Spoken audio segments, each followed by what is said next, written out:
If you want to work with high-end clients, you need to be high-end yourself, right? Guess what? Top firms know this. Studio McGee, Corey Damon Jenkins and Associates, and other leading interior designers don't just rely on mood boards and sketches. They use top-tier renderings to bring their visions to life. Because when clients can see the full picture, they say yes faster, with fewer revisions and more confidence. If you're still piecing together inspiration images from samples, hoping clients get it, it's time to level up your presentations. High-quality renderings elevate your brand, streamline your workflow, and help you close better and bigger projects. Want to present like the best in the industry? See why top designers trust Duke Renders. Go to dukerenders.com/Luann to learn more.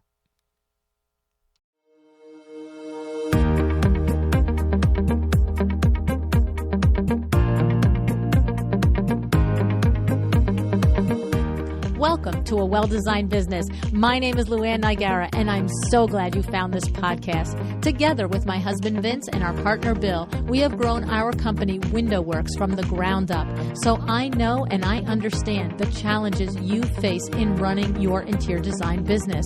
I also know that your talent alone isn't enough to ensure your success. So on this podcast, we talk about strategies and practical steps to help you grow your business. But make no mistake about it, we have our share of fun here too, mixed in with those aha moments that I love so much. This isn't fluff. Nobody has time for that. Whether you are a new interior designer or a seasoned designer, I am here to help you create and to manage the kind of interior design firm that you dream of. It's straight talk and it's action. Are you ready? Let's get started.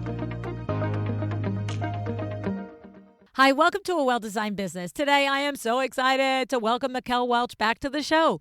If you're a longtime listener of the show, you know that Mikel's original episode is a long-standing favorite of mine and of yours.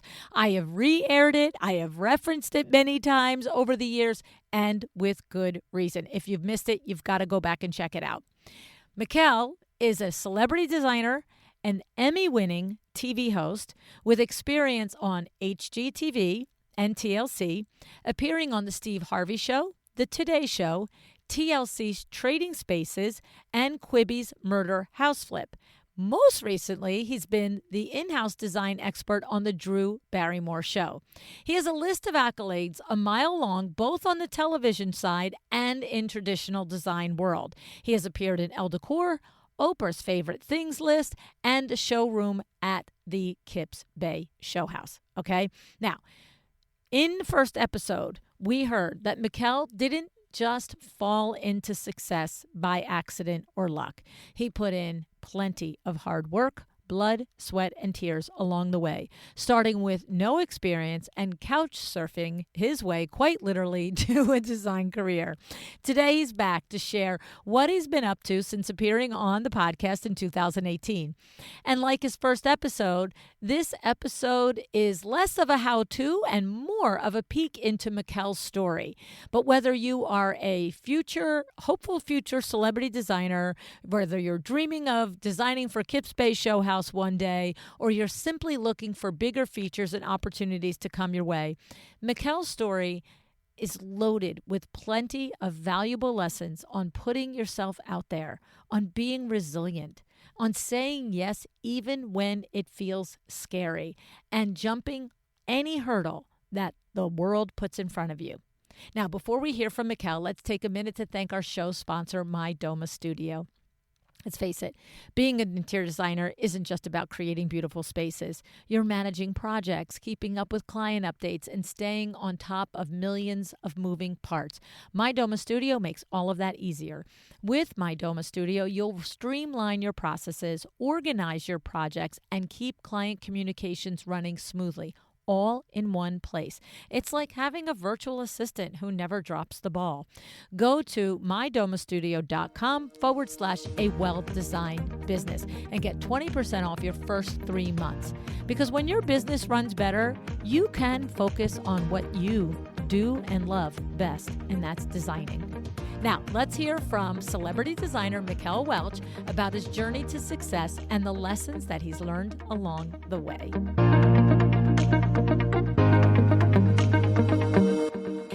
Mikel, thanks so much for coming back to A Well-Designed Business with me today. Hey, thank you for having me. It's been quite a while. Yes, it has. It has. I mean, we're lucky enough that we've seen each other quickly in Yes. elevators and different things over the years, but last official conversation, 2018, my friend, Oh my gosh. 2018.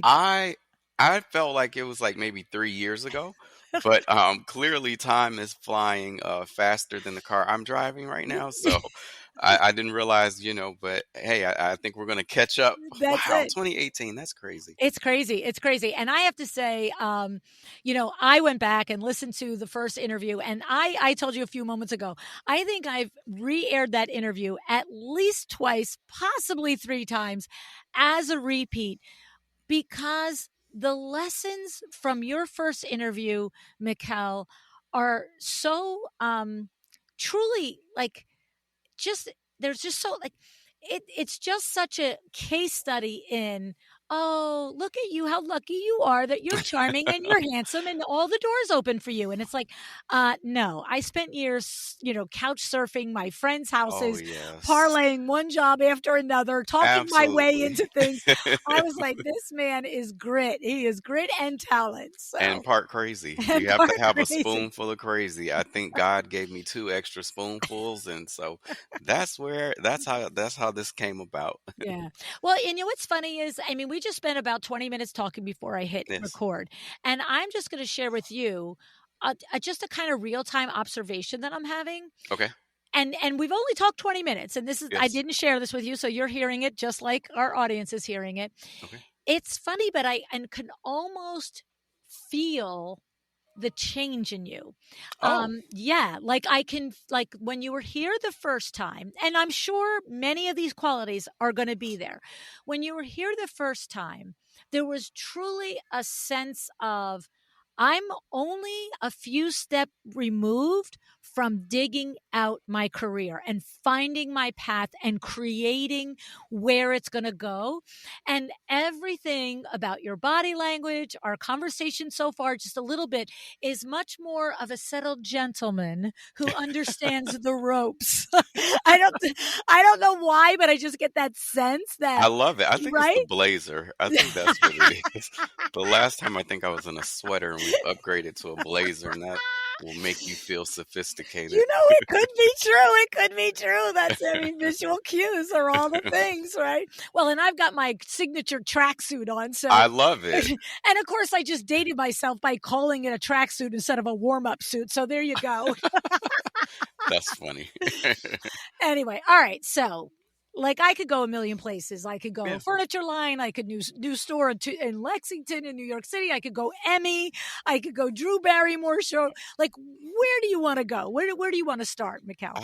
I guess let's pick the needle back up in 2018. So, Okay. All right. so after you and I talked, 2018, I got a phone call from a producer friend. And it's so funny. I think when I talked to you before, I had just come off of the heels of working on the Steve Harvey show, Yes. where I was a set decorator. And just to kind of, if you all didn't hear that last podcast, I was a set decorator. And my job is to, set the stage.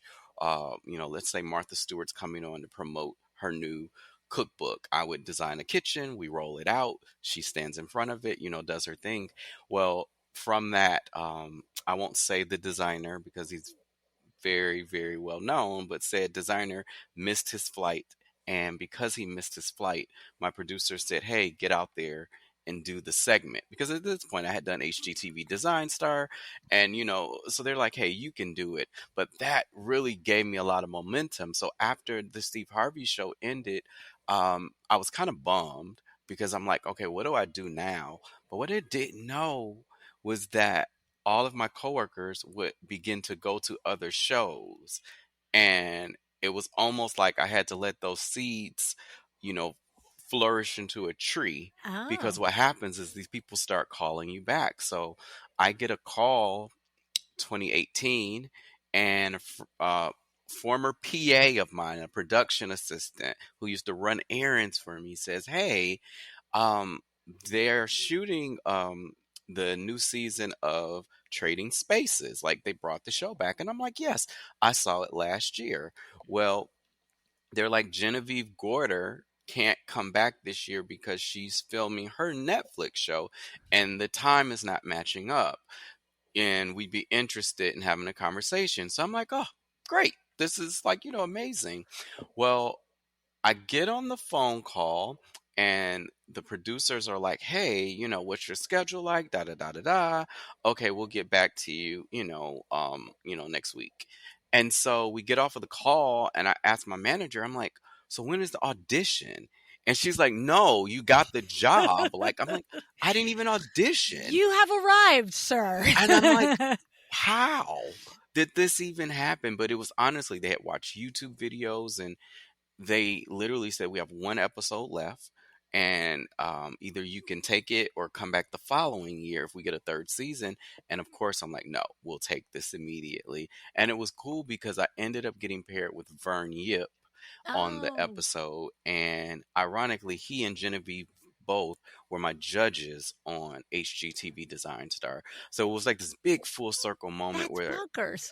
it was like student versus the teacher is how they posed it. But yeah, that so right after I talked to you, literally, it was maybe like within that year I got cast for Trading Spaces. And I think for me, that is still one of the biggest notches on my belt personally, just because I watched these designers like when I was in college. Yeah. And to actually be on the same like stage as a peer, that Mm. was just like life changing for me. Yeah, right? Um, so yeah, so shortly after that, I go to High Point. You and I both go to High Point.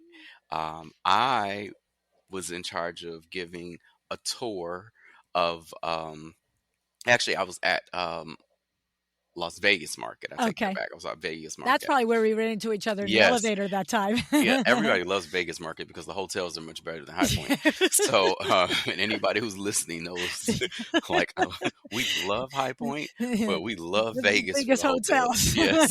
It's so true. So I'm walking around Vegas Market, and you know how it is. Like you've given tours, and and been in situations where you have to be on, and it takes a lot of like energy. Yes. And I had to give a 30-person tour to all of my favorite showrooms in one of the design buildings, and they had mimosas, and ironically the whole group stayed with me the entire time except for two people.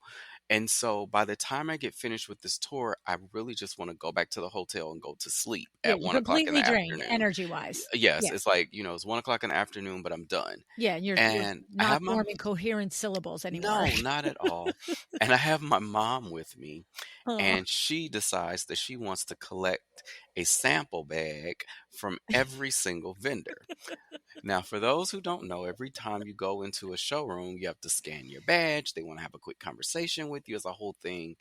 And I'm like, okay, listen, just go swipe your badge because she has a badge too. I'm like, just get a bag. She's like, no, I need one for your grandmother and my sister. I'm like, oh my God, woman, you are killing me. So I'm like, okay, we will go in here and get a bag because we've collected about 12 bags at this point throughout the course of the day.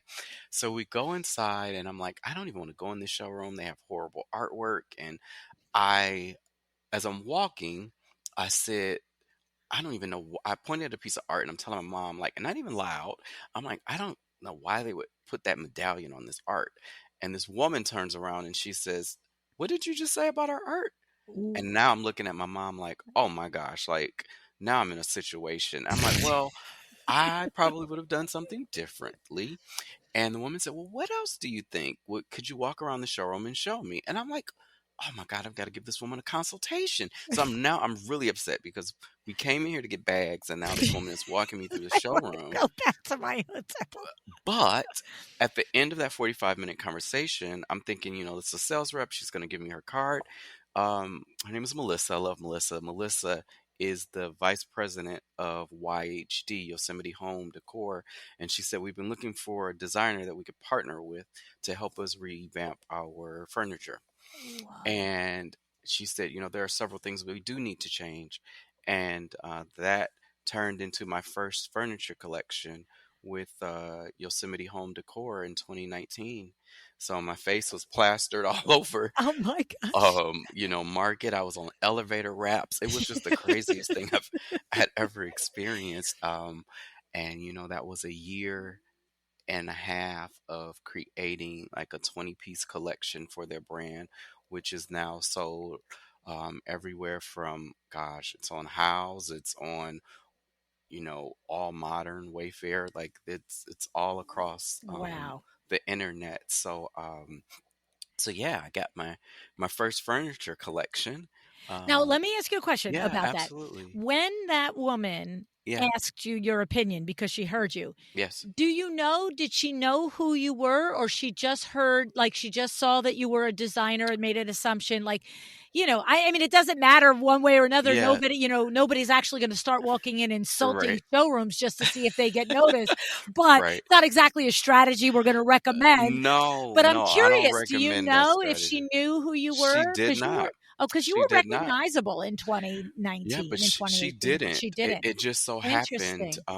she saw because they have like different badges, of course, that say like designer or buyer Yes, and yes, etc. But she did not know who I was, and I think after a quick Google search, that yes. helped, the conversation move along.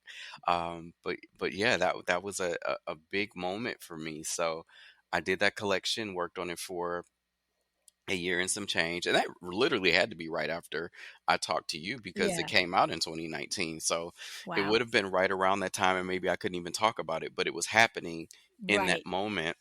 And so, fast forward to, the big 2020, and we had pandemic. Yeah. And pandemic was interesting for me because right just before the pandemic, I got a phone call to do another show for a new streaming platform that was coming out called Quibi, Yeah. which was like very short lived.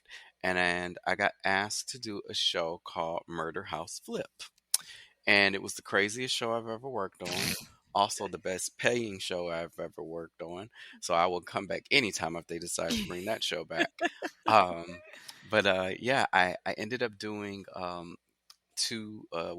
season one of that show, and as that show was getting ready to kick off, um, we had the Black Lives Matter movement, Mhm. with George Floyd, and Mhm. it was just a very difficult time. I ended up getting reached out, or People Magazine reached out to me just to. I made a post, just saying that Black Lives do matter, and just talking about me being discriminated on even as a high end designer, and I don't hide it. I've talked about certain things, even doing designer show houses where I'm in a very unique situation in designer show houses where I might be one of three, if that, black designers. And oftentimes people will come up to me and they'll either say one, like, "Oh, well, where's the restroom?" Or, they think I work there. Oh, god. Or, I've even had situations where people ask me, like, "Oh, you designed this room all by yourself?" It was just always these little weird Just like situations. slights, right? Yes. Like, just like Yeah. Yeah, just like stupidity, right? it, Like it, obnoxious. it was, but I spoke out on it. Good. And when I spoke out on it, People Magazine ran an article, and shortly thereafter, it was like that same week, um, the design community began to rally together, Mm. and we had something called Pass the Mic. Yep, I remember. I was part of it, And actually. during Pass the Mic, and I hate to sound like I benefited from it, but my life changed. Oh. So at that point, I think conversations begin to get broader about algorithms. And Mm. it wasn't so much that people didn't want to promote a voice, it's just they didn't know. Yeah. And you only see what's in your algorithm. So when the Pass the Mic happened, the premise behind it, for those who didn't know, was essentially you had a lot of prominent, white interior designers or people in the business who had larger followings, Mhm. who would either do like an Instagram post or some type of Instagram story, and it would amplify the voice. and you would begin to get an influx of people who genuinely love what you do. They just didn't know that you You didn't know existed. that you were And there. that was all Right. that it was. And so I did a pass the mic. I was supposed to do it with Emily Henderson, who I Mm. work for as a set designer. Hmm. She already had been paired up with someone, so they asked me to do it with Brian Patrick Flynn, who's Mm. another big name in HGTV land. And after he posted, I got reached out to from Studio McGee, Wow. from McGee and Co. But actually, I need to backtrack because before it was even that, it was Amber Lewis. That's who did it. She's a sweetie. I have to give it to both of them the Yeah. credit. But Amber Lewis that weekend posted a photo that it's like this navy blue bookcase that I had in a show house, and she posted it on a Friday and let it sit up there the entire weekend. Wow. And my Instagram numbers, I think I had at the time like maybe 8,000 followers, and it went from 8,000 to about close to 15,000 In over a the weekend, weekend. just from Amber Lewis posting. Whoa. From there, Studio McGee got a hold of it. Yeah, also a sweetie. They did an interview with me, and then the numbers jumped like another 5,000. And then, Luann, this is happening like overnight. And And you're already who you are. Like the rest of us are like, how do you not know who Mikel yes, is, right? It's yes, not like you're obscure here. exactly. And it was just the craziest thing because in that time period, I found my voice. And when Mm. I say I found my voice, I found my tribe, is what I should say. Mm. Because everyone who knows my work knows I've been a big fan of neutrals. I'm one of the beige gays. I'm not afraid to say it. I love it. I give me a neutral all day. I don't mind it. But I found my community, and I Yeah. found, people who love the same thing that I love. That's great. And, from there, it just kept growing, like Chris Loves Julia, Mm. all these Uh, big brands who I had never worked with, they're like, "Oh my gosh, we love your work." And they just start posting, and it just kept growing. And I had like 30,000 followers. I went from 8,000 to 30,000 in over the course of like 2 months during wow. that point. And that's when I started getting reached out for brand work. And, brands were beginning to align. So, again, hate to say I benefited from that time, but for me, pandemic and that period, things just skyrocketed for me. Mhm. Well, and Um, that was the point of Pass the Mic, to yeah, your point. It yeah, was, there's an entire, community of people with tons of talent that were not the door wasn't being open for them. yeah, yeah, Here we are in an environment, in a community that really wasn't playing the inclusive right, game. It's like it was like, "Hey, smack some faces around." right, Like Moonstruck, snap out of yes. it. You know what I But mean? it was just one of those things. It was just really eye opening. And so, shortly after that, the very next year, so that was 2020. So then 2021, I got what I call the call from interior designer Billy Siglia, who's another high end designer. And so funny, I always have these full circle moments, and I'm glad I get to like complete the circle. So Yeah. Billy Siglia um, was a designer that I looked up to like in 2008 when I first moved to New York, and I was working as a design assistant, steaming drapes, for like the Oyster Bay Show House out in New York and Saddlebrook, New Jersey. And every time I would see a Billy Siglia room, I would just like be starstruck. This is like before Instagram. Right. And so, Billy Siglia, I ironically got to run into him at High Point Market, and I just walked up to him and I said, "Hey, just want to tell you, I've just been a fan of your work, and we just kept in touch on Instagram." And he reached out in 2021 and said, "Would you like to do the show house?" And I'm like, "The show house?" And he's like, "Yes, the show house." He said, "In Florida." So I got asked to do the Kip Space Show House Right. in Florida. And that was huge because, there are a lot. I've done so many show houses, but Kips Bay is not one where, television does not get you in the door. No. Money does not get you in the door. You can't pay to play. Right. It's one of those things where it's solely based on merit, on what you've done and your portfolio, Yep. because they're not going to sign off on you until they've seen your projects. And I've often said, it's very challenging for a television designer who often has a can of spray paint in their hand or a hot glue gun to be taken serious on the high end side of design. So that's why I've done so many show houses. Gosh, I think I'm like on my ninth one at this point. But I got asked to do Kips Bay show house in 2021. And I did the Florida show house. And of course, that opened up some tremendous doors, for me in 2021. And yeah, that's one of the things I'm extremely proud of. Mm.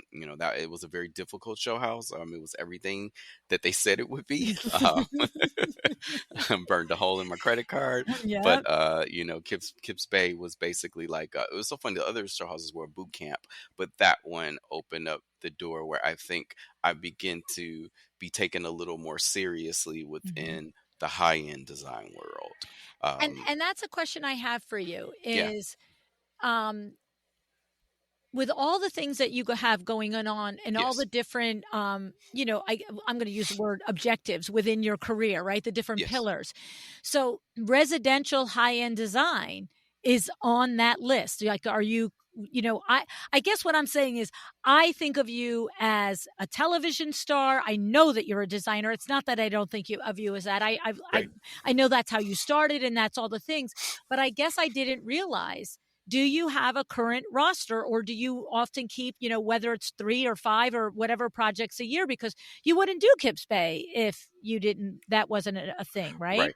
I do. So right now I have 4 residential clients. I Okay, so try yeah. not to take on more than 5 to 6 residential clients, because the other thing is now I've gotten to a point in my career where before I would just get hired to design like a room or two. Right. And so now I'm designing entire homes. And so I have to be a little more selective just because time You wise. need to manage the pipeline, the timeline, yeah, Exactly. And because I of your and other commitments. yeah, and I can't take on more than that, because the other thing is I do a lot of brand partnerships Mhm. where that just takes up and sucks up. So, not shouldn't say sucks up. It No, takes up a lot of you have to time. allot the time for Yeah, it. it takes You up a have lot of written time. contractual commitments. Absolutely. You can't say, "I'm busy." Yes. You can't say, "Drew, I don't know, I'll come next Right. week," right? No, yeah, it doesn't work like that. Yes. But no, the residential was important for me.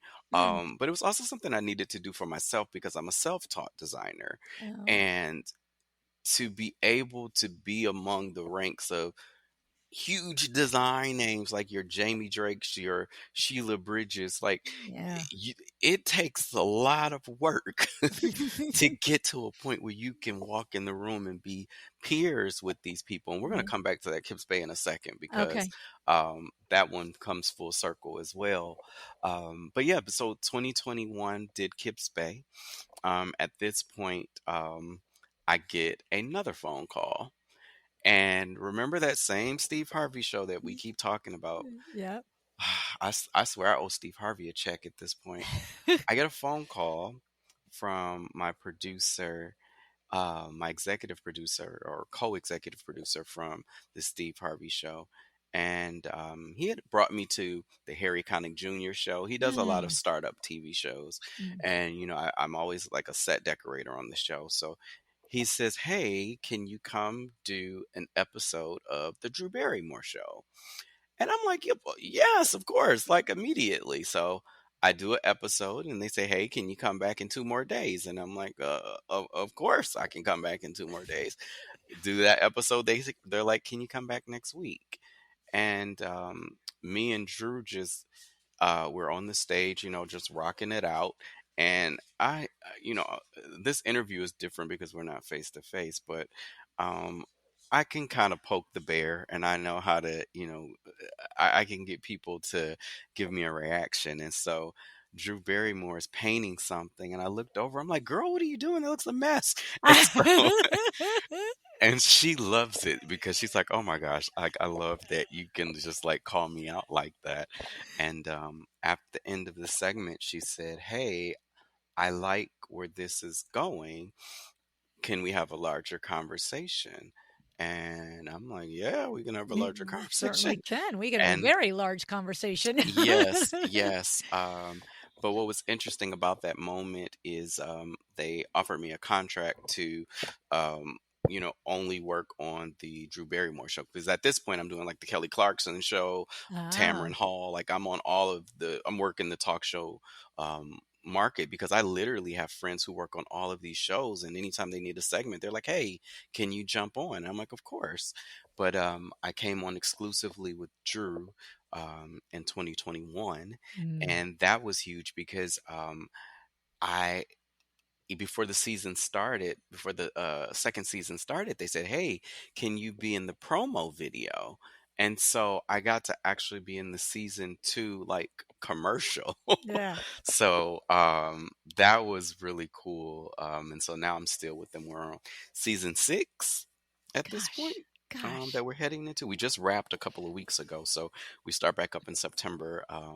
So yeah, I am now we're called the Drew Crew, and so I'm one of the recurring interior designers on the show.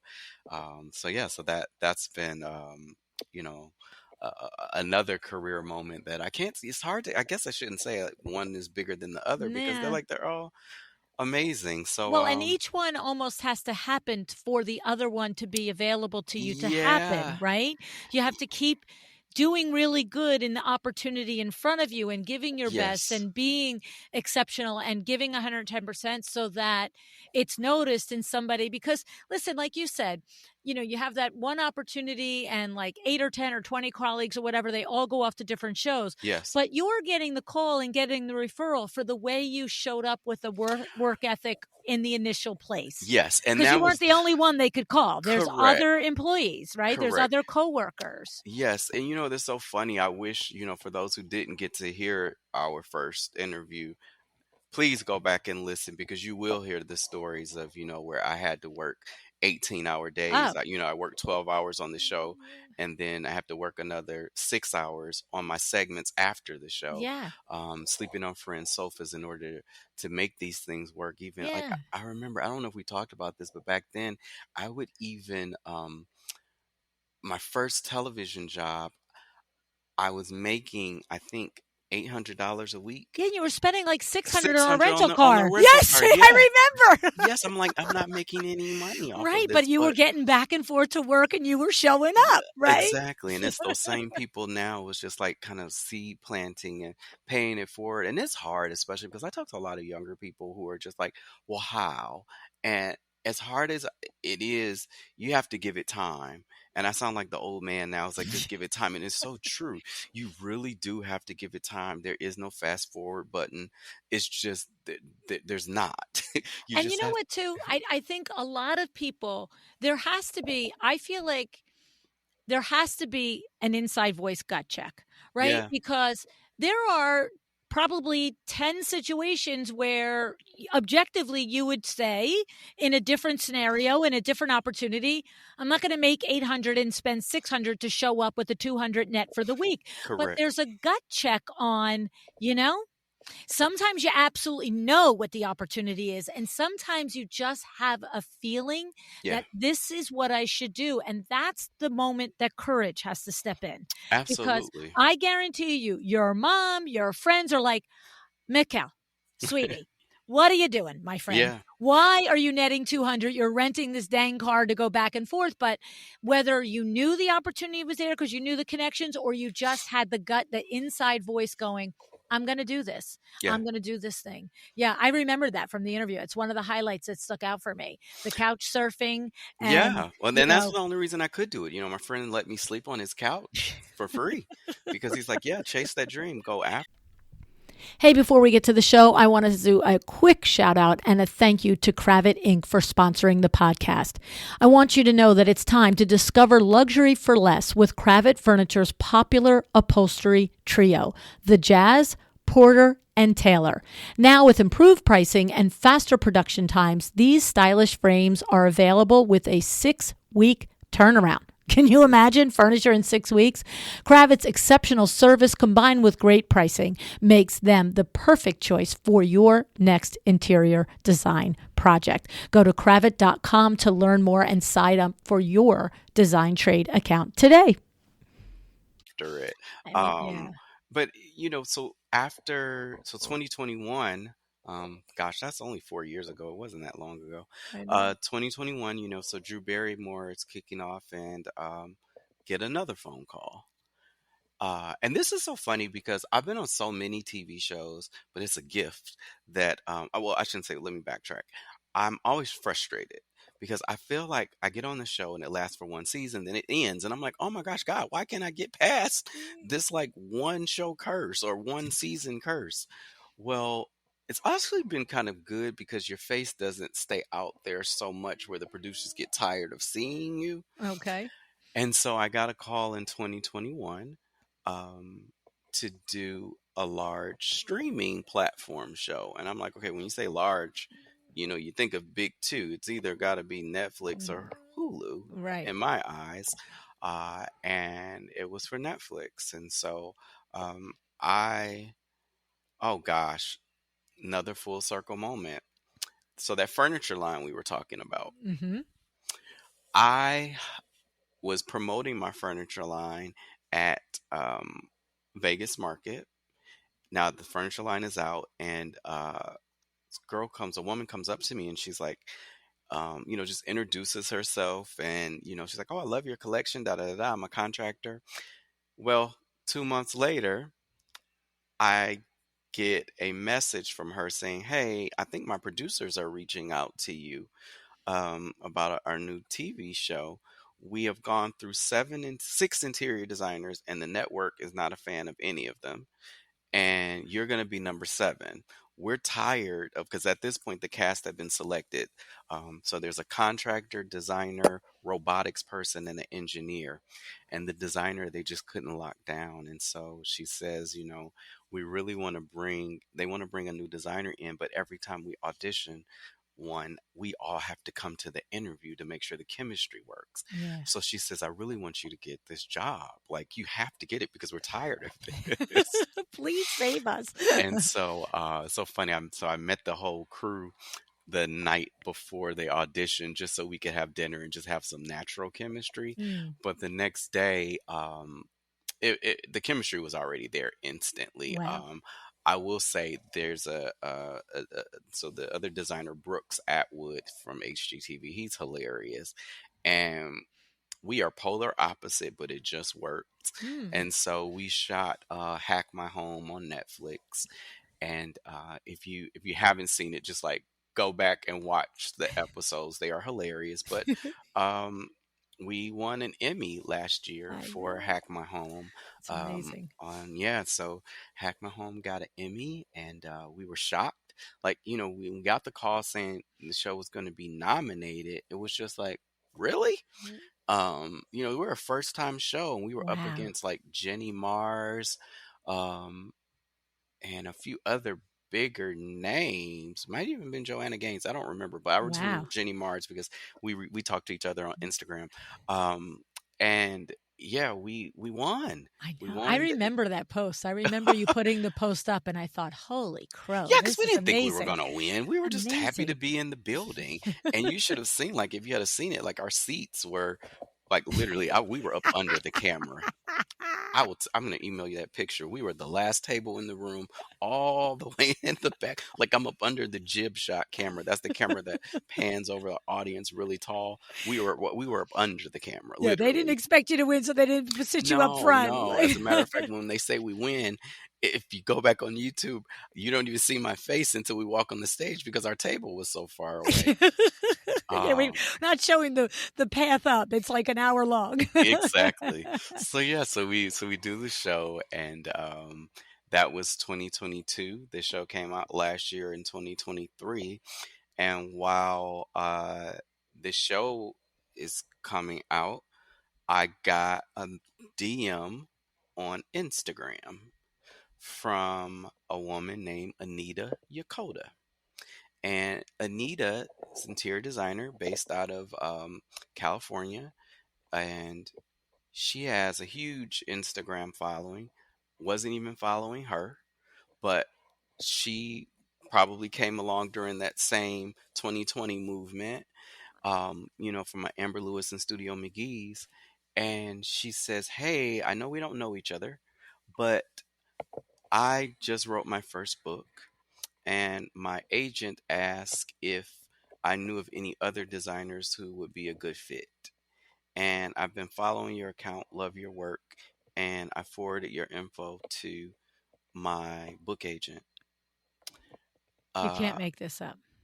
Gosh. You can't make that up. And I'm like, That's I didn't even beyond. know Anita. We're like really great friends now. She's just an amazing human. But that conversation was huge because it wasn't just any a book agent. The book agent had a lifeline to Penguin Random House. Oh, cool. So um, I am writing my first book called The Forever Home, which we shot it, we've written it, and when I say we, I had an amazing photographer who shot everything, and I took about 6 months of my life to write that book.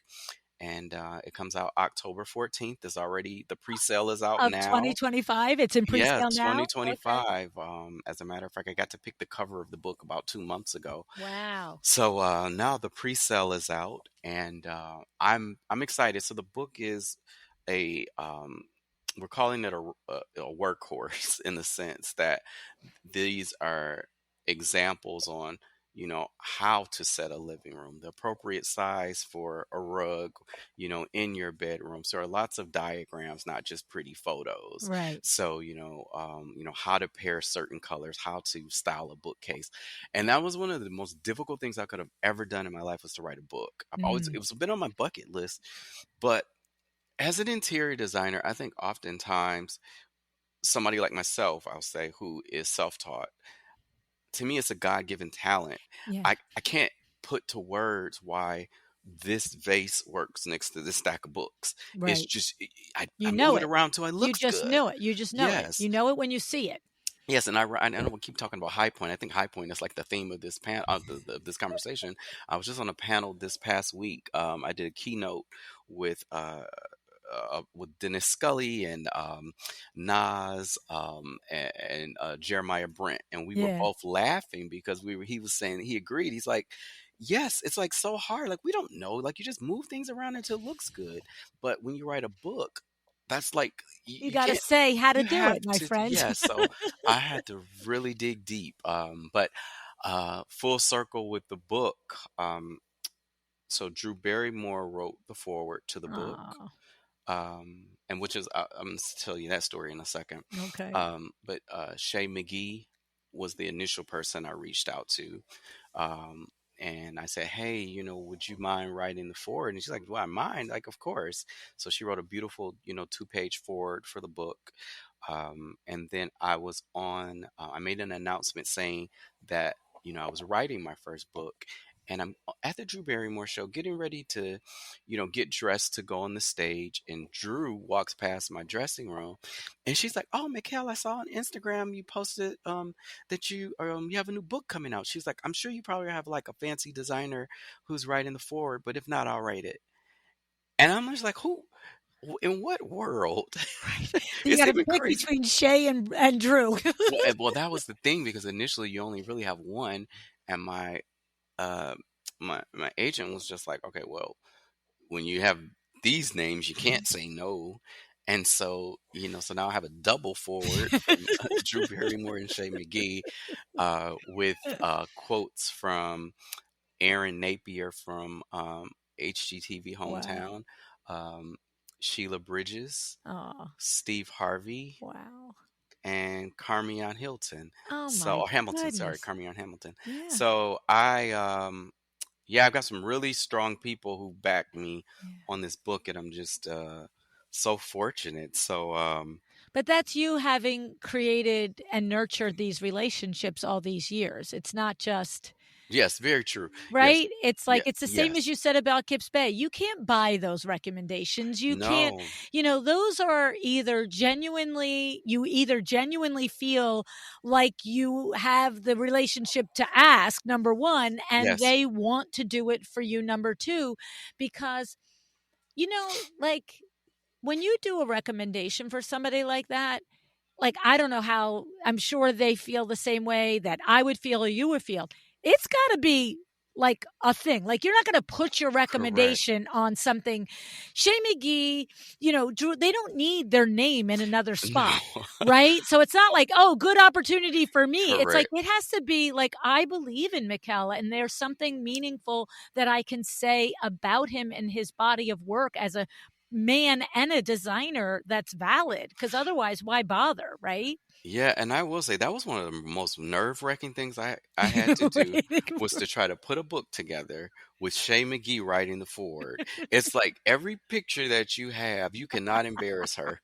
And I hope she hears this interview because that was the reoccurring theme. I'm like, I cannot embarrass her. Like this is like we're going through photos and I'm like, no, not that one. This is horrible. Like Shay would be Shay embarrassed. won't Like, like it. What would Shay yes, like? exactly. I'm like, she would be so embarrassed that she Uh, signed off on this.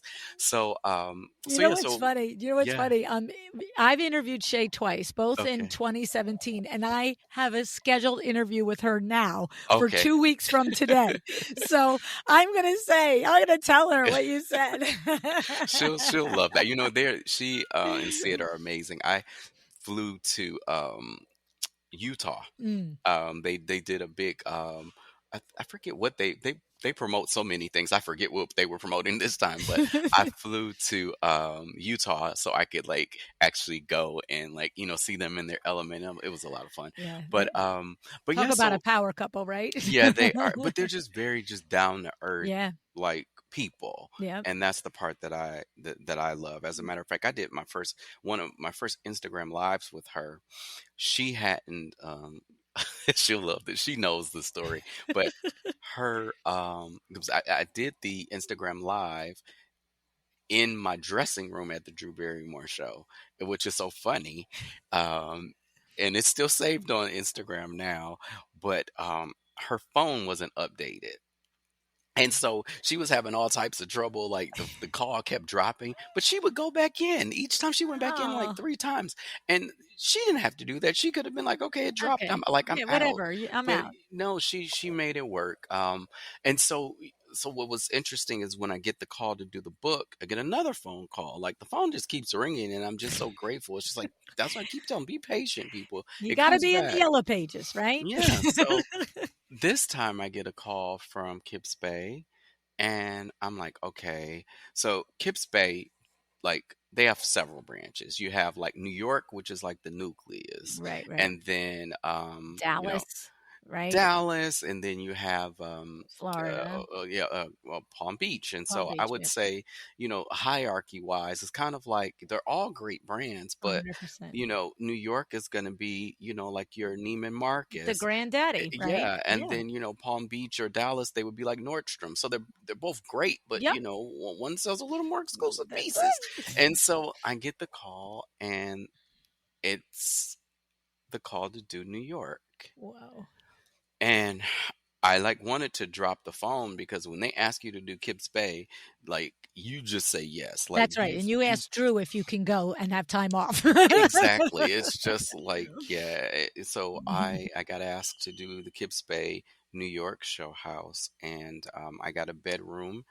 And I said, okay, you can't do beige. You got to do a color of something, some other sort. But no, Now that that's project, interesting. Now I'm yeah, thinking about that. Like, yeah, that's just interesting to me because if your aesthetic is known for beige, yeah. don't you think when Kips Bay calls, they expect you that you're gonna do that? Or are you just talking about putting a Well, punch of I color? think it's Kips Bay forces you to step outside of Yeah, whatever box you're in. 100%, yeah. And you can stay in your box, but it needs to be a much bigger I box. hear you. So it's kind of like a uppercase letter versus, a lowercase letter. It's like, do what you do, but this is your chance Do it to, bolder. because you're going up against some of the biggest names. Yeah. And, that's one of those show houses where even if you don't like the design, you have to respect whatever that designer did, because they're gonna deliver. It might not be your taste, but whatever it is, everyone's going to execute. Yeah, Um, it's like a study in creativity. In other words, you might not wanna live with this in your own house every day if you're the correct. consumer walking through, Yes. but you can recognize the creativity and the scale and proportion and all of that. Yes. You know, we've done Kips Bay, I don't know, maybe a half a dozen times as a window treatment provider, Okay. and, um, and it's always been New York because 'cause I'm here in New Jersey, right? Okay.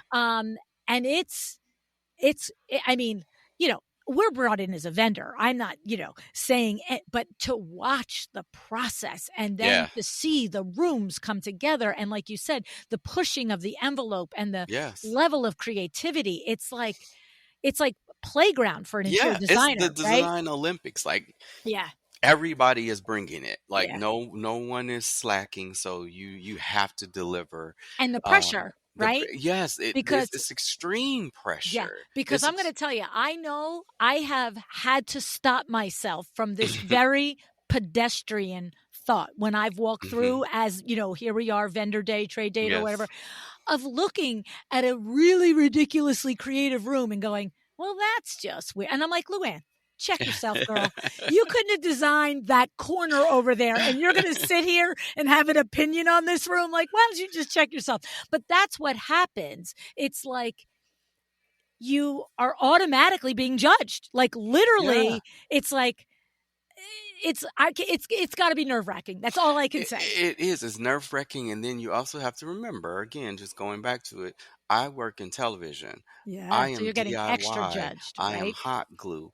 I am spray paint. I am make these popsicle sticks look like a mirror. So the expectation is not very high oftentimes And for it's yeah, it's like and if you're you going. don't deliver, then it's like, well, of course he couldn't deliver. He's a TV designer. So Exactly, it's and harder. so, Yeah. you have to fight that, that Imposter inner. syndrome. Yeah, exactly, Yeah. and so I was able to fight through that, got the room done, Oh, and, I'm happy to say, the Kips Bay committee, the room went well. I actually got 2 clients out of the Kips Bay show wow. house, which Good that for does not you. I happen know. often, but Mm-mm. I got 2 clients out of that. Uh, and the interesting thing is, you get an opportunity, well, you shouldn't say you get an opportunity. They put out a Kips Bay book this past month, and we got a call about these phone calls. We got a phone call about 2 or 3 months ago, and all the designers for Kips Bay were asked to submit a photo, and Kip Space Show House, which I didn't know has been going on for 50 plus years, Mhm. Mhm. and they were putting out a book, and I'm just like, okay, fine, great, this is amazing. I've already done Kips Bay. I'm not even thinking about the book. I'm just like, okay, I'll submit my photo, but whatever. So the Kips Bay dinner was about 3 weeks ago, and I went with Cosentino Tile Company. And as I'm leaving, I take a book because they give out a free book to everyone in the end. And I'm on the train because I didn't take a fancy taxi or anything like that.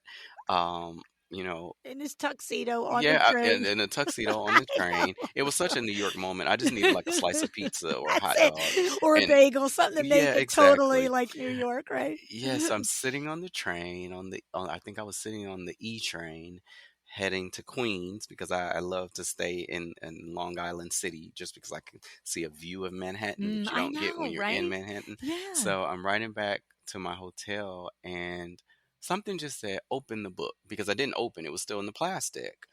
And I get to like page 30 or so, and there's my room. Like, I could cry right now Oh my because god, there's a goosebumps. it's called the Iconic Rooms of Kips Bay, and over 50 years, and they selected 50 photos, and And you're mine one of them. was one of them.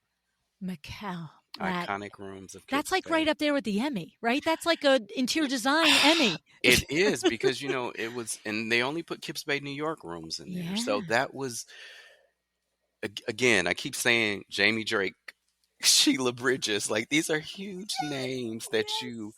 are in this book. Um, you know, with, your Sean Henderson's. Like, this is, I'm just like, oh my gosh, I like know. I made it. It's the Um, truth. It's a legit accomplishment. yeah, Legit accomplishment. thank you. That's crazy. So I'm just so fortunate. So, so in the midst of, coming off the heels of, the book, back in December, I was thinking about Kips Bay, another full circle moment. And when I was doing my Kips Bay, designing my Kips Bay room, I stopped at the 200 Lex building. So that's 200 Lexington Avenue, and there is a, um, showroom called the Gallery at 200 Lex. It used to be where First Dibs is, Okay. and now, the Gallery at 200 Lex is taken over, and there are about 30 dealers, and everyone sells, different types of high end antiques. And so I loaned a couple of pieces, and, I began to just think about my design aesthetic, and I'm a lover of antiques. And I have a friend, Margaret, who owns the Modern Antiquarian, Mm. um, showroom.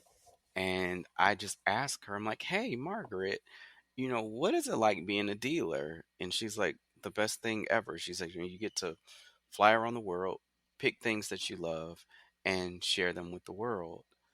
And I said, I think I would love to have a conversation one day, about, what that would look like. Just exploring Put different, it out there. Right. yeah, Putting it in the just, universe. exploring different, streams of income. And, I just sent a I just came into the Gallery 200 Lex. I set up a quick appointment, and within a month and a half, they called me back and said, "Hey, we have an opening." And not only do we have an opening, it's a spot that has a window Oh, whoa. that I'm sitting next to right now. That you're sitting in. And they're like, we know it's December. Nobody really buys in December. Everybody's like Christmas shopping, but like, this is your opportunity. Um, and we love to welcome you in to sell antiques. So I quickly had to jump Mikel Welch style in a U-Haul and drive to Indiana and all these random places, because I'm like, okay, I want an antique shop, but I don't have any antiques. So I'm like, well, you need to quickly collect some antiques. And so, I did this mad dash across the world to collect as many antiques as I could, or, go into my storage unit and find as many antiques as I had there. So I just opened up Mikel Welch Home, here at the Gallery at 200 Lex. That's awesome. I love the And Mikel Welch style. Say yes and figure it out yeah, just after. figure. I'm like, I say, don't grow up and be like me. I say yes, and I'm one of those, like, do it now, apologize later. But I do it now and then figure out how it gets done, because I'm like, how are you gonna open a showroom? You don't even have merchandise. But, and Pishaw, yeah, pishaw. We're little tiny problems. yes. But my friend Margaret has been amazing. She introduced me to, uh, Toma. Oh, Um, Toma, sure, the antique Toma, diva. yeah, the Antiques Diva, Yeah, she's a love. and, amazing person. Let me just tell you how amazing she is and how Yeah. this all works out. So I have a call with her that same month, and she says, "Hey, um, you know, you're going to be a younger dealer." I like when people call me young when I'm a man of a certain age, but they're like, you're a younger dealer, and, you're on television, and, there are several markets in Italy that will pay for you to come to, visit, to shop. Whoa. And so there's a big fair called Mercantin Fiera. And, she said, I'm going to get you on the VIP list. They'll pay for your flight and your hotel, and, you can come and shop. Wow. And I got to do my first real antiques, shopping tour in Italy. So I'm so excited with all of the new products that finally get here this month. It took like Wow. 2 months for them to get here, but, I was able to scour, Italy to That's find several amazing. And and antiques. and And yeah. Toma knows it like the back of her hand. She's got Yes, all the connections and she knows all does. the people in all the Oh my places in gosh. Italy and everywhere else. Yes, it literally, I said it's a food tour disguised as an antiques Antique store. buying tour. Did you And know her before this? Because I remember following her a lot during COVID because, of course, we had a lot more time. And she was in Venice for COVID. She was like, "All right, I guess yeah, I'm stuck here," And I remember texting her, going, "Man, what a place to be stuck! I'm stuck in right? Roseland, New Jersey, man." Yes. So funny, full circle. Yes. So I met Toma in 2016 through my publicist, Andrew Joseph, at the Oh, time. Um, they were both from Oklahoma and they knew yes, each they're good other. friends. Yeah. And Toma did a antiques buying tour, and it was led by Hadley Keller. Oh, Um, jeez. and like all these people, so funny. Like I met all these people like way back, and these circles just keep like circling. If I drew my life, it would just be scribbles of circles that just keep connecting. Yeah. And so I met Toma in 2016, and and Margaret, who owns Modern Antiquarian, she and Toma are business partners. I Yeah. met them both on that trip, and I've just always kept in contact with them sporadically. Yeah. But Yeah. Well, that's all that's so necessary, right? yeah, but You know again, it what was I just mean? being patient. And now, some 9 years later, this person who just took me on a small antique trip in New York, along the Hudson Valley, is now taking me to her home, inviting me in her home, Mm. taking me behind closed doors, basically like we're shopping in people's homes. Really? Yes, and she really showed me the business of like how you negotiate, how you, actually ship items back on a Oh, yeah, how container. do I you was like, do it? Especially if it's yeah, from somebody's home, yeah, like, what's that it's logistics, right? difficult. Like, she taught me a lot. And just it was a crash course. And then she sells antiques as well. And she's like, "Hey, I know this is your first tour." And I said, "Listen, I don't have any money like yet. I just opened the showroom. Like, I literally had to spend all my Oh, money to open the showroom." good And point. she's like, "You know what?" And I'm not afraid to say this out loud. She's like, "Pick some items in my shop and pay me back in a few months." Wow. Yeah, See, she's a good human. she is. I mean, she is, Yeah, and it's funny because I've only met her in real life, I don't know, 3, 4 times, but you get a vibe about yeah, somebody, right? You get a vibe, yeah. and of course, then you feel like you know somebody when you watch them for 6 months on Instagram. Yeah, I just love her. She's called the antiques diva, but that diva word, she says, was just like a little catchphrase just because it works. Because if you meet her, she's not a Oh, diva no, at all. Like, 100%. she's just the most down to earth person. But yeah, so now she's responsible for helping Mikel Welch home, where I'm sitting right now in my New York showroom. That's amazing. That's amazing. So Oh my goodness. I think I, I want to say I've gotten you up to date You got me caught up all the way to on, 2025. And you know what's so funny, yeah, Mikkel? In our last interview, when we ended, I said, "You're going to have to come back in like 5 years and tell me what's happening next." And so we're a little late. We're 1 year, 2 years late, that's okay. but That's I all think right. we have to do it again in 5 more years. Like, this is Oh, insane because you're not done. And what'll be interesting to me yes. is, first of all, you're not done. I know you're not done. The phone's going to keep ringing. Opportunities are going to keep coming. You're creating and have been creating genuine, authentic relationships with people, and of course, always building your craft and your skill along the way. These are the critical 2 pillars, right? But it'll be also interesting in 5, maybe even 10 years, to see what does. Because I'm just going to say, there's going to be a time where being in 3 cities in 5 days isn't going to feel like, this is how I want to spend my month, right? And Correct. so it'll be interesting to me to see what choices you make when it's time to slow down. And I think we've got an interview in between that. I think we have one more interview in about 5 years where you're still pedal to the metal. Yes. But like, God willing, we're both still around in 10 years or 15. And it's sort of like, what does that look like? Yeah, I pray that 10 years I'm not doing what I'm doing now, That's what I'm because I'm saying. literally We didn't It's say awesome. this, we didn't talk about this part, but I moved to Los Angeles last in September. Hasn't even been a year, and I'm literally a crazy person. I open up a showroom in New York, but I live in Los Angeles, just because my life is set up where I'm crazy. Yeah. And I said, God gave me two spoonfuls of crazy, and um, but yeah, I'm enjoying the ride right now. That roller coaster is going really fast.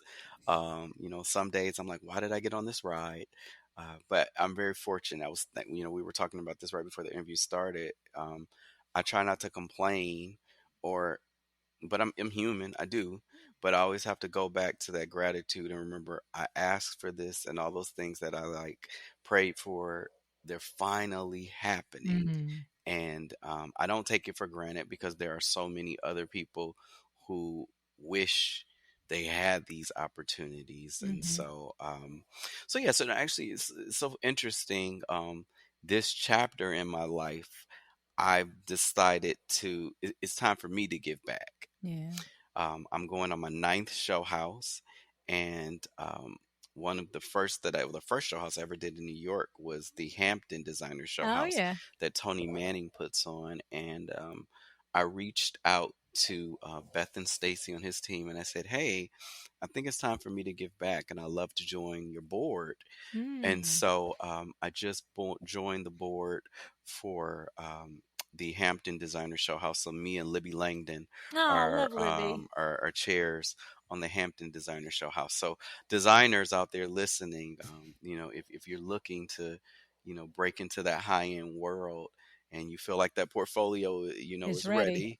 ready, please reach out. But I want to start ushering in other younger designers, Mm. even though self-taught designers like myself, Mm-hmm. I want to begin to do my part. That's So awesome. yeah, That's awesome. I mean, and the thing is, I want to make the distinction. And I agree with you. The distinction isn't whether I have been formally educated or I'm self-taught. yeah, It's, is the portfolio ready? We don't yeah, care how you came across your correct. knowledge, right? It's like, Yes, when a portfolio is good and when it's yes, average and when it's like, I'm sorry, yes, try again, yes, right? yes, and yeah. and the thing is, it's nice that, and I would just say, look out, because this show goes out to a lot of designers. You might get a lot of people reaching out to you, No, right? please do, and I encourage it. I Mhm. encourage it. Yeah, And if yeah, the time is right, it's all about timing. yeah, You've yeah, heard from my story here. yeah. This year might not be your year, That's right. but you keep swinging at it until it's your turn, Yeah. and And the thing until the is, time have is you right. found, I mean, of all the things across your career that have worked out, right? Yes, Like that random call, that random opportunity, making the decision to sleep on somebody's sofa, to yes, change jobs across the country in LA. I remember that story. yeah. Um, of all the things that worked out, I know there had to be things that you really wanted that didn't work out. But then in hindsight, you're like, oh, that's why that didn't work, because I was open for this thing, which, feels more aligned with me, or ended up being a better door that was open. Right. So in the moment, it's hard to know. Constantly, Right. Yeah. Right. I could make a Yeah. list of the things that I wanted to happen. Um, I mean, I've had so many of those moments, Lynn, where um, I wanted, gosh, so many television shows, and I wanted certain things to work out, and they couldn't have. Yeah. Even just, the Steve Harvey show. I didn't want to take that job. I I remember. didn't. I I think I remember. told you that in my first interview. I'm like, I don't want to work for Steve Harvey. He's loud, and it was just like he wears those crazy suits at this point, in his life. I'm like, I don't want to. I don't want. That's not my brand. Like, I don't want that. But that man changed my life, Yeah. Yeah. and when I stepped out of my own way, and just let things happen, let life happen. Um, it ended up being the best thing that could have ever happened for me. Yeah. And the thing is, when you have the things that you're wishing and wanting so much and they don't work out, we can't stay in a puddle on the bathroom floor about it. We have to pick up and know that the next opportunity is going to be there. And it's the next one, it could be the right one, or the 10th one could be the right one. I think really what I'm trying to express, Mikel, is for us outside looking in, we Yeah, see all of the things that you've done, your body of work, and it's yeah. just so beautiful and Thank you. so inspiring in all the ways, talent wise, design talent wise, personality talent wise, all the things. But it's for everything that happened, there's probably 3 to 5 or 10 that you wanted to happen that didn't. And we Oh only yeah, focused on the things that were that's yeses and not the nos, I've right? had, I even think about like I got a call, me and these calls. I think that's the That's the name of title of the show. I yeah, got a the call. call. I Uh-huh, got the a call. call. Yeah, I got a call. That's it. I got a call I to got a do call. an audition. And they were being so vague with what it was, and I went through 4 rounds of interviews, and this is all via Skype back Oh, then. yeah, right. And I'm like, why are they like they're asking me to change my background? And like I'm like, why do you even care about what's in my background? And it ended up being for Queer Eye. Oh. And I was so bummed because I got to the audition before last and they hired Bobby Burke. I love Bobby Burke. Oh. But if I had done that, which it would have been, don't get me wrong, it still would have been an amazing opportunity. Um, that would have taken me away in a different trajectory where I wouldn't have been able to get my Emmy on Netflix and, That's you right. know, have been able to work with Drew because it would have, spun other ways. Now, don't get me wrong, I still would have loved to have gotten it, but it has opened up so many other doors that Yeah. I'm still grateful, Mhm. for But even those that, I doors. don't think most people in the design industry that know you and admire you and follow you realize that, like, that's a, like, in the moment, that's a Yeah. major, like, are you kidding me? I didn't get it moment. That's not like I didn't Oh, get this random, TV show being produced in Podunk. It's right. Queer Eye, right? Yeah. And so I think it's just what I know. I mean, I've between the two podcasts, Mikkel, I've now interviewed more than 1,400 people. Yeah. And I've had a lot of on air and off air conversations. Yeah. And what I know is that it's never as simple and easy as it looks, as it does on No. the gram. No. Instagram is curated. We have filters and we shot it 5 times till we've got the image that we want to present to the world. Yeah. But it's a lot of schlepping behind That's it. It's a closed lot of hard doors. work. Yeah, It's like even my Kip Space showroom, you know, I'll be very vulnerable on that one. I was the last person to be done on the Kip Space Show oh, house. It got to the point where it was expensive. Like yeah. I spent a lot of money on that show house and I got to the point where I was just like, "Oh my gosh, I can't put anything else on this credit card. Like this is just crazy. This is outrageous." Yeah. And I ended up like riding around. I needed some coffee table books because my mentor was like, "You need some more accessories because this is not going to cut it." And this is like 5 p.m. the day before. Photo shoot. Photo Yes. day. And they told me if my room wasn't done, they would close the door and they would lock it and I would not be able to finish it. And I'm just like, oh my gosh, how am I going to get this done? And I ended up having to go borrow some books. Like, no, I'm too senior to be borrowing books.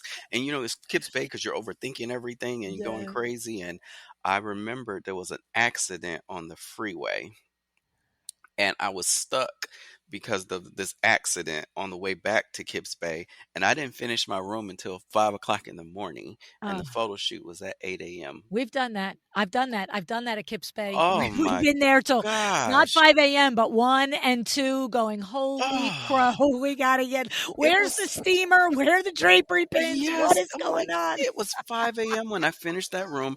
I went to New Jersey where I was staying. Well, I was staying with a friend for the week, and I changed my clothes, went back, and I was there for the press day at Smile 8 a.m. And pretty. they were like, "We don't know how you got this done, but at 5 a.m. it was done."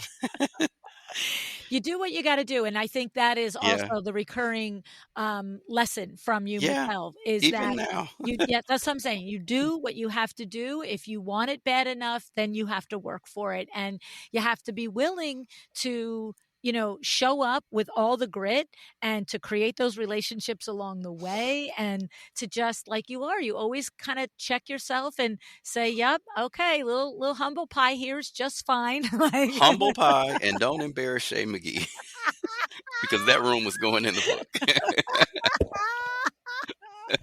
that's so true. That's right. What would Shay like? Would Shay like this picture or this picture? All I knew was I couldn't embarrass her. Oh my goodness. I tell you, I just literally it's hard for me to describe how much admiration I have for you. Oh, Uh, thank you. Thank you so Truly. much. I appreciate it. Yeah, I it's really do. and it's been a privilege for me, Mikel, to have had these conversations with the backstory so that, all of the success and the accolades, and every time I see you in social and something happens, I just know you've earned it. It's Yeah. just like, oh, this looks glamorous, but I always think to myself, what got him to there? What did Oh, he can I do? tell you one more story? Of Because I course. think this one is perfect too. So, moved to um, Los Angeles in August. Well, yeah, the last week of August of last year, and I'm in Pasadena, and I'm remodeling the house, and of course, the LA fires happened in January. Mm, So that was a difficult time.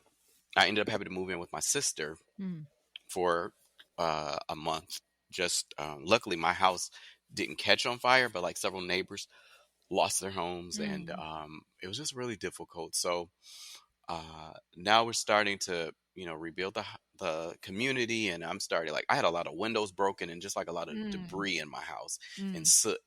So we get that cleaned up, and I happen to be riding down the street, and I see this beautiful headboard that's like leaning up against a hedge, because at this point people are cleaning things out, and they're everybody's just getting rid of things that Yeah. they just didn't want anymore. And I just posted on Instagram, like, hey guys, on Instagram story, should I get this headboard? Well, in the middle of all this chaos, because I too had to go stand in a couple of lines and get resources. It was just a difficult time. Yes. Couldn't move into the house, but in the midst of this, I posted the story about this headboard, and Steele McCrow from Veranda reaches out to me on Instagram, and she's like, hey, I didn't want to reach out, but since you posted, she's like, no, one, hope you're safe, but two, I see you're remodeling your home.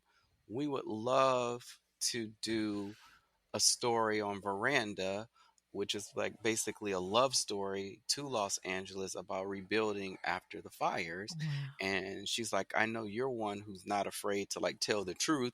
And Mm, she said, on Veranda and other magazines, we just see the pretty pictures, but nobody knows what it took to get to that place. mm. And she said, I know you'll be vulnerable, and I'd love to do an 8-episode series, which just aired on Veranda like all last week. And Wow. the big payoff will happen in about a month or so now, where we'll show the full reveal.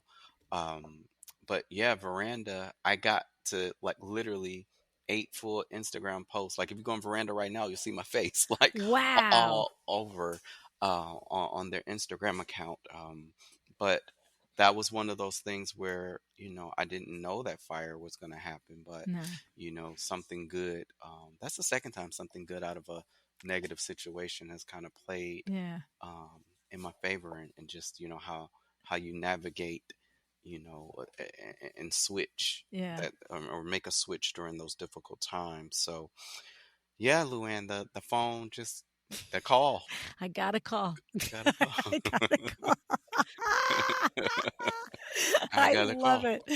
I just love it. I mean, I have to say, I thank you so much, because you do. You show up with the truth. You show up with the vulnerability. You don't, play it as Joe Cool, everything's fine. And, No, I it's so can't. helpful for all of us to hear the actual stories and the Yeah, growth and everything in a career that looks on the outside as, hey, then this happened and that happened and that happened. It was yeah, all easy. But yeah. you're a hard worker, my friend, and you Oh, deserve thank you. every little bit that you Thank have you. created in your life. I I really do appreciate believe it. that. Thank you so much. You're welcome. Thanks so much for being with me here today, Yeah, of Mikel. course. Thank you. Anytime, anytime. Thank you for having me, and I look forward to our 5-year catch up. That's it.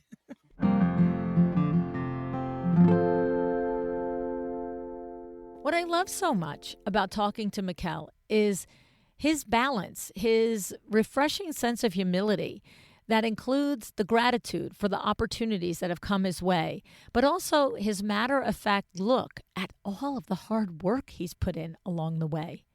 Ever since he was first on the show in 2018, I was blown away and still am by his grit, his resilience, and the way he has grown his career and celebrity status step by step through hard work and determination.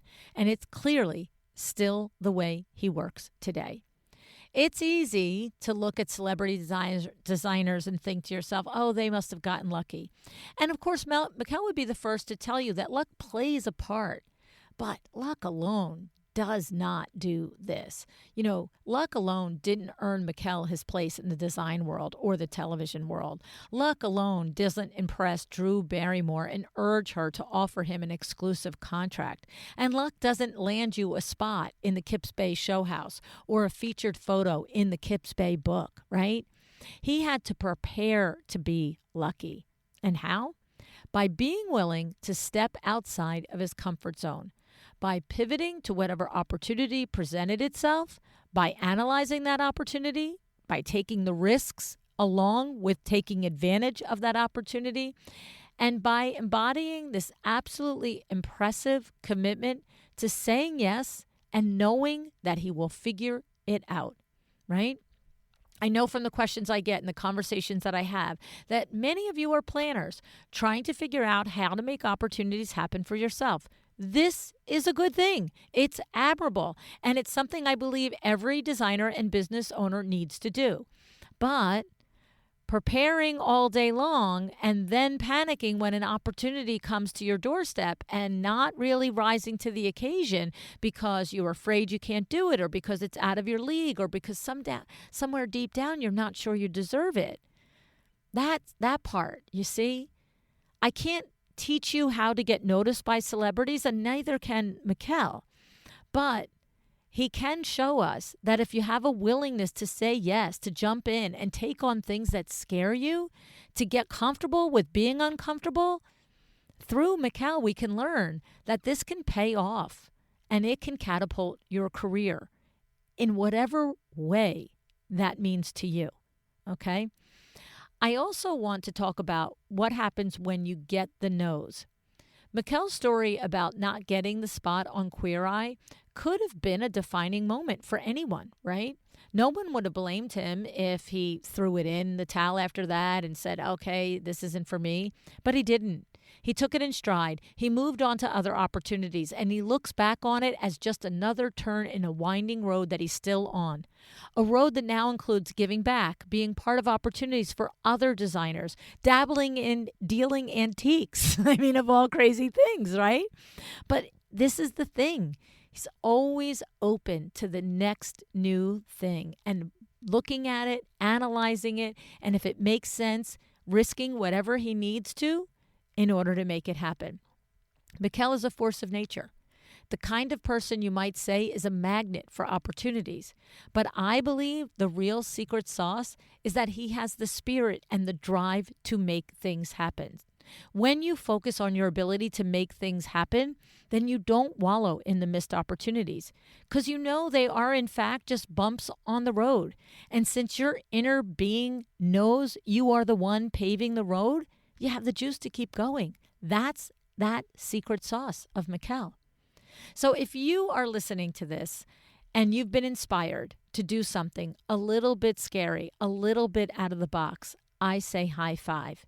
Maybe it's pitching yourself to a publication that you think might be out of reach. Maybe it's raising your rates or contacting and reaching out to a builder that you'd love to partner with, or reaching out to a designer that you admire and seeing if maybe there's a way that there could be a mentorship relationship.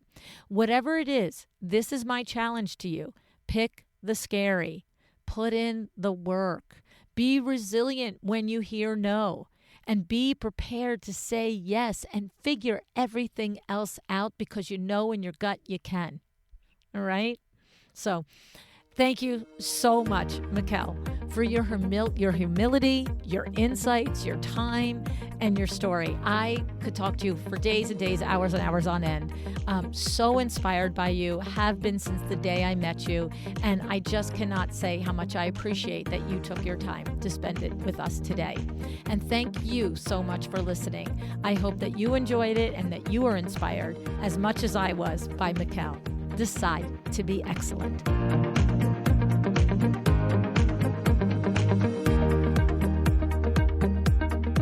Thank you for joining me today. This podcast is a production of Luann Nigara, Inc. If you want to know more about me, my books, or Luann University, go to luannnigara.com. And if you are interested in having WindowWorks help you with your next window treatment or awning project in the New York, New Jersey metro area, go to windowworksnj.com to learn more. Have an excellent day.